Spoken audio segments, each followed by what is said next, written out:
এখানে হামজা চৌধুরী বাংলাদেশের জাতীয় ফুটবল দলে যোগ দিলে যে 10টি নেতিবাচক প্রভাব পড়তে পারে তার একটি তালিকা দেয়া হলো। সংস্কৃতিগত পার্থক্য। হামজা চৌধুরী ইংল্যান্ডে বেড়ে উঠেছেন, তাই তার ফুটবল শৈলী এবং দৃষ্টিভঙ্গি বাংলাদেশের ফুটবল সংস্কৃতির সাথে পুরোপুরি মিলে নাও থাকতে পারে। ভাষাগত সমস্যা। তার ইংরেজি ভাষার দক্ষতার কারণে বাংলায় কথা বলা অন্যান্য খেলোয়াড়দের সাথে যোগাযোগের ক্ষেত্রে সমস্যা হতে পারে। টিমের ঐক্যহীনতা। যদি হামজা চৌধুরী স্থানীয় খেলোয়াড়দের সাথে একীভূত হতে না পারেন, তবে এটি দলীয় ঐক্য এবং সম্পর্কের ওপর নেতিবাচক প্রভাব ফেলতে পারে। অভ্যন্তরীণ প্রতিযোগিতা।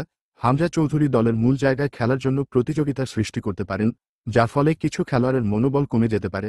অনভিজ্ঞতা।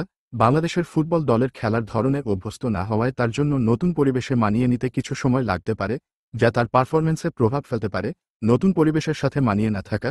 বাংলাদেশের ফুটবল সংস্কৃতির পরিবেশ তার জন্য নতুন হতে পারে, যা তার খেলার ওপর নেতিবাচক প্রভাব ফেলতে পারে। পারফরম্যান্সের চাপ। বাংলাদেশের জাতীয় দলে নতুন খেলোয়াড় হিসেবে চাপের মধ্যে পারফরম্যান্স দিতে হতে পারে, বিশেষত নতুন পরিবেশে মানিয়ে নেওয়ার জন্য স্থানীয় খেলোয়াড়দের সুযোগ কমে যেতে পারে। হামজা চৌধুরী দলে যোগ দিলে স্থানীয় খেলোয়াড়দের জন্য কিছু জায়গা কমে যেতে পারে, যা তাদের পারফরম্যান্সে নেতিবাচক প্রভাব ফেলতে পারে। লিডারশিপ সমস্যা।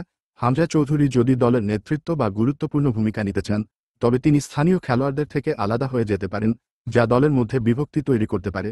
দেশীয় সমর্থকদের মধ্যে বিতর্ক।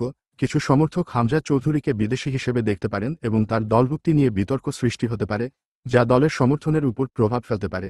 এগুলো সম্ভাব্য নেতিবাচক দিক, তবে সবকিছু পরিস্থিতি এবং মানসিকতার উপর নির্ভর করে।